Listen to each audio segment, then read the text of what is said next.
Recently, there's been a lot of posts or videos about Final Fantasy XIV, and they all say the same thing in one way or another. They all say that Final Fantasy XIV has a large problem. Now, there's many different ways they say it. Some say it's about the director, some say it's about the game itself. I'm going to address it as it has a broken formula, or in other words, a broken content cycle. Some people might say, well, it's worked for this long, and if it's not broken, don't fix it. And in some cases that's true, but in this case, the problem is that it's always been broken. It's just taken until recently for some people to point it out, where others have been saying this for a long time. Admittedly, this comes at a sort of a weird time when we did just get a live letter for patch 7.2, and it has a lot of exciting content in it. A lot of it I'm looking forward to. However, when the rhetoric behind this is Final Fantasy XIV is finally getting content, or patch 7.2 saved Final Fantasy, it starts to show the issue in itself. And that begs the question, why are we here in the first place? Now, I'm sure everyone's heard the phrase that Final Fantasy XIV has no content, or Final Fantasy XIV has nothing to do. And I'm going to avoid these phrases because I don't necessarily agree with them. I actually do think the game has enough content. I think the problem lies in itself as they do a poor job of releasing it. The formula has worked because up until now, players have felt like they were receiving enough value. But Dawntrail has shown that how bad the release cycle has actually been. Now, as we're nearing nearly the 10 months since the release of Dawntrail, I want to say I don't actually think it's an unreasonable ask to have more than a single job balance update, or to have a single piece of mildly grinding content to do. However, that's not the case. And the reason I bring this up is because the current formula or the current content release schedule isn't providing value to its players.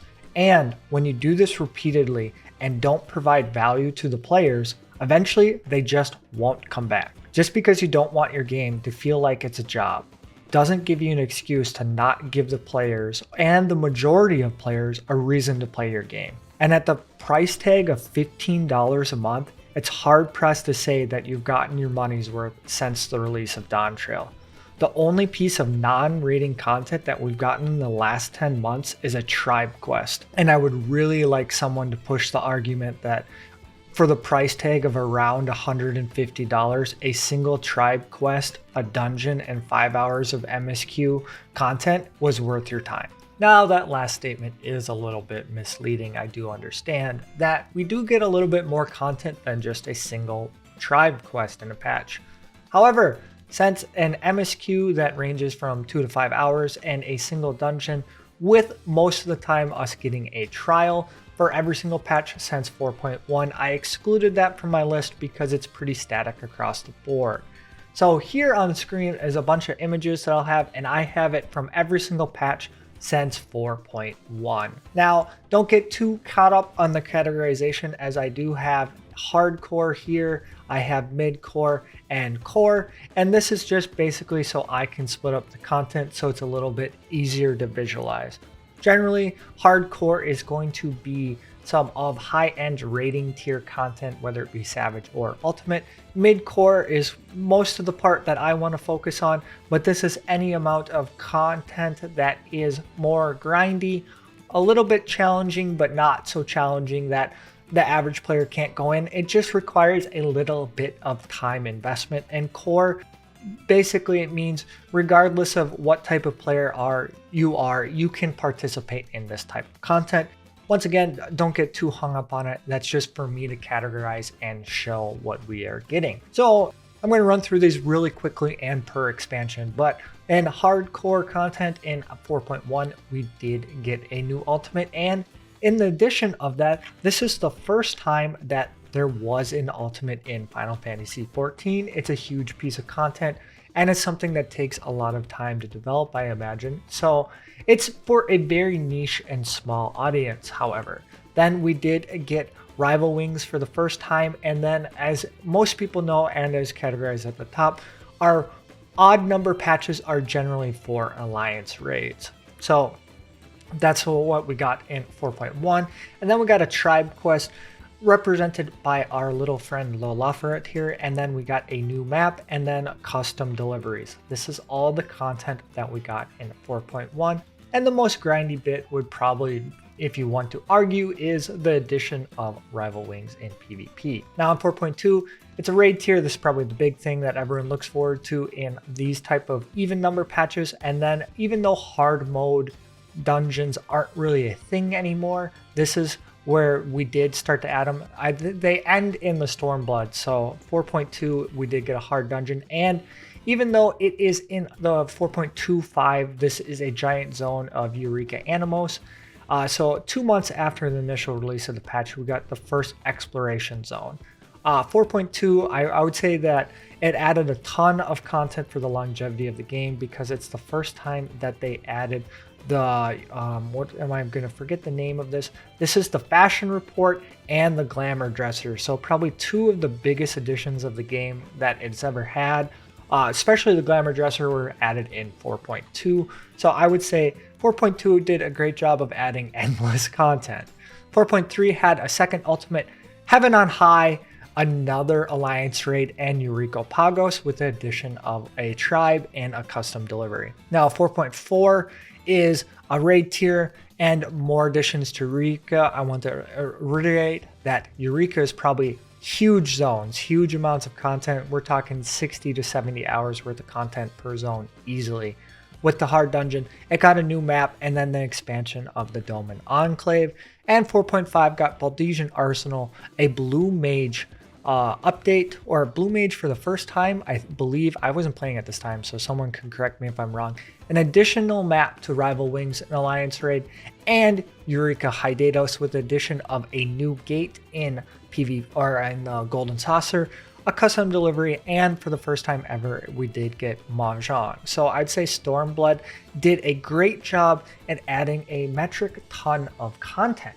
A lot of endless content. Some of it still played to this day. If we ignore the glamour here, because this is what everyone's endgame is, Heaven on High and Blue Mage are certainly still played today, along with Rival Wings. Now if we go on to 5.1, there was only one ultimate and it was only geared towards one type of player. Once again, hardcore players, but T is a great ultimate. We did get the Nier series. Then they added another map to Frontline with a Blue Mage update in 5.1. The addition of New Game Plus, which I think is a huge addition, allowing us to play through the story again. This is the first time they added New Game Plus. Ishgard Restoration, a massive upper going. So if you've done the Diadem and you want to level crafters, I'm sure you've done this before. If not, and you're trying to 100% Diadem, we're talking like 300 hours of content easily. And then they added fellowships. Admittedly, I don't know too much about fellowships, but it was added in 5.1. A new gate in the Golden Saucer. We got a tribe quest right here, and then we did get a custom delivery. So a lot of content in 5.1. 5.2, they added, you know, it was a raid tier, so we got the raid tier. The crafter relics, this is the first time we've seen crafter relics, and then I think the big main addition would be ocean fishing here. This is a giant piece of content. Well over 4 zones, I believe, we're up to now. I think this edition only added 3 zones at the launch of it, but this was a big addition to the game. So now if we go on to 5.3, this is Unreal. This is the first time they added Unreal, and every patch after this, with the exception of expansion release dates, we do get an Unreal trial. So basically from this point onwards, they added an edition that is upgraded every single patch for some hardcore type players with an Unreal trial. Maybe more of the mid-core range, but I kept it in the hardcore range just for consistency. Not documented, but from this point forward, Unreal is always going to be in this upper area.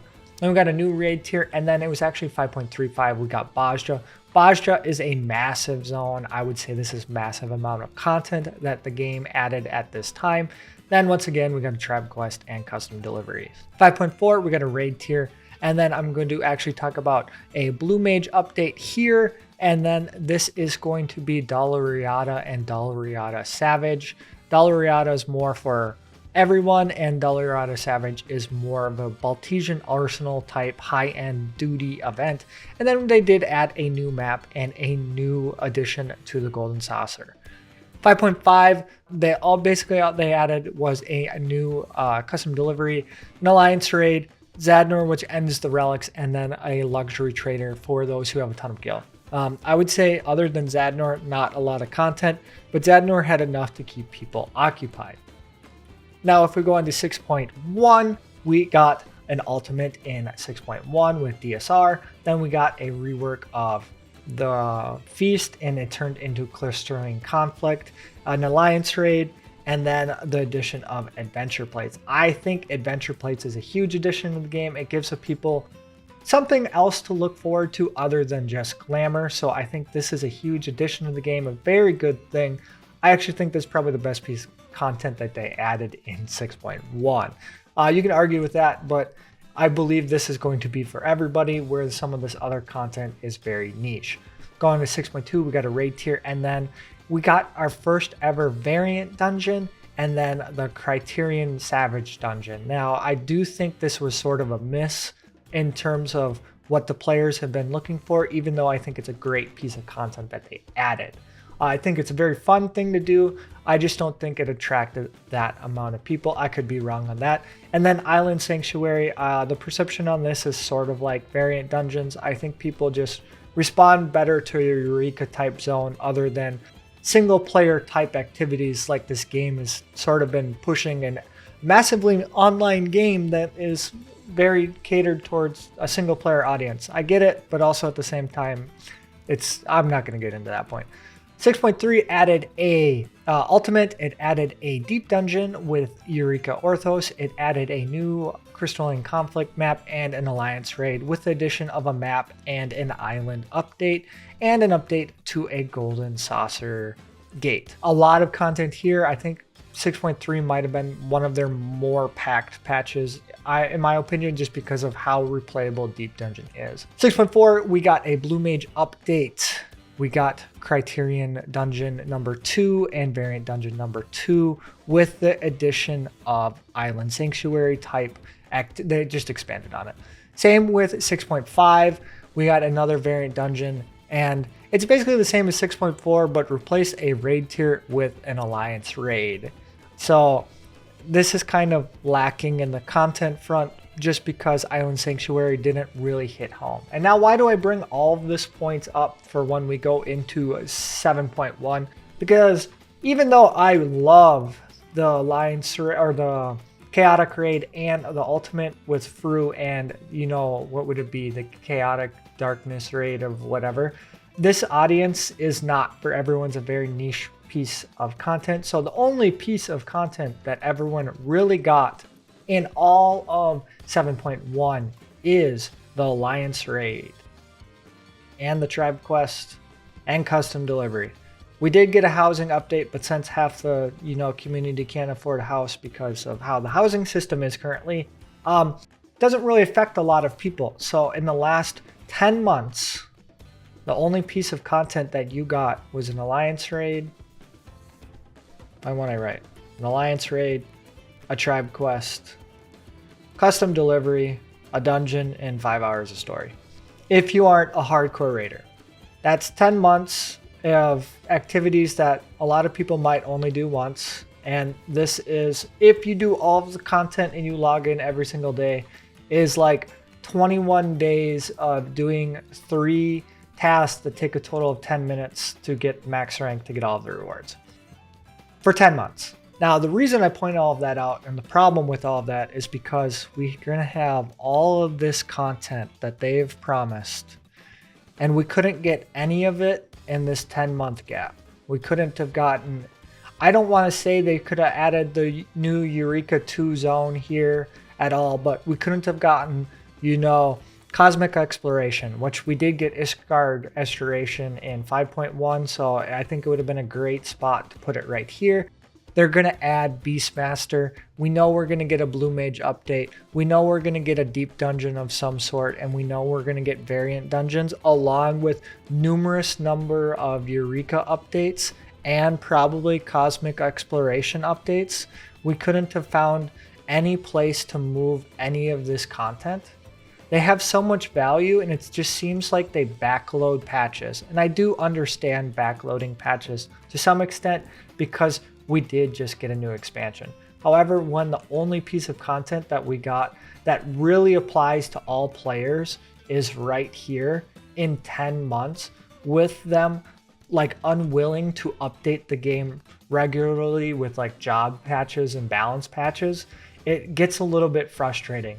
I do have a little bit hope because with the chaotic raid, they did show they are willing to listen to feedback somewhat, as it did take them a couple weeks to update the Materia 1 to the Materia 2 exchange. But once again, as people might want to argue that this is mid-core content, I think the number of players that are willing to attempt chaotic raid just isn't large enough to justify most people's having value and most people willingness to pay a sub every single day or every single month, excuse me. And when you're willingly ignoring a large majority of your player base for like a large amount of time, so in this case it's going to be around 10 months, and you give them very little reason to want to log into the game, eventually they just won't, because they'll see and seek out their value in other places. One other thing that I would like to mention also is just because of the recent event of them adding this right here, which isn't out yet. This is the discount to FF11. I don't get why you're adding the discount to FF11 when you're going to introduce a ton of content at one time. We know for sure we're getting a Savage tier. We know we're getting a Eureka type zone. Yet it be 2 months after release of this patch, and we know we're gonna get Cosmic Exploration. Why then are we also offering a discount if we're subbed to FF14 during the release window of 7.2? That's another thing that just doesn't make sense. Now, I do understand they're separate games and maybe you don't want to consolidate the subscriptions, but I feel like this would have been another great alternative to moving Cosmic Exploration up, because a lot of people, especially because you added a new Alliance raid that's related to FF11, why are we waiting when we release all of this content out at one time to then add the discounted rate to FF11? You could have just taken advantage of all the people just experienced a lot of this FF11 lore in your FF14 game, but instead of that, you're now offering a discount at a time when you're releasing more content than you have in the last 10 months. It's decisions like this, and they're inept to make decisions quickly and move along with the pace of things other than what it's always been, is why I'm actually made this video in the first place, and why this idea of this formula is broken has started in the first place. Just because some of it just doesn't make sense and doesn't help the majority of players actually have a reason to want to play your game every single day. Now, I don't actually make this video because I want to be critical of Final Fantasy XIV. I generally care about the game and want to see it evolved. Criticism isn't just about tearing a game down. It's about ensuring it remains relevant and loved. There's a lot of things that SE has been avoiding that just don't provide value to players, and if they continue to do so and continue to lack giving value, people just won't return. They're ignoring some quality of life systems. The rate of change that they do make changes generally come too late, and it's just time to innovate the wheel a little bit. I know there's the saying out there that's don't reinvent the wheel. However, in this case, the wheel feels like it's on a horse-drawn carriage and everyone else is driving cars. Now, I'm not going to go too much more in depth on this topic because hopefully I did a good enough job of showing you how bad the issue has been in the first place, and more than just open up the conversation and have you guys give me some of your thoughts of what you think and how SE should be moving forward. The SE can make changes sooner rather than later to avoid not only player frustrations, but players up and leaving altogether. I generally don't want to see that for the game, and I generally want to see the game improve. If there's any other topics you want me to address or go into further detail on, please feel free to have a discussion below in the comments. I'm going to try to avoid making videos like this in the future just because it's not my favorite thing to do. However, I do think this is an important enough topic that I give my 2 cents on. But without out all the way, I hope you all have a great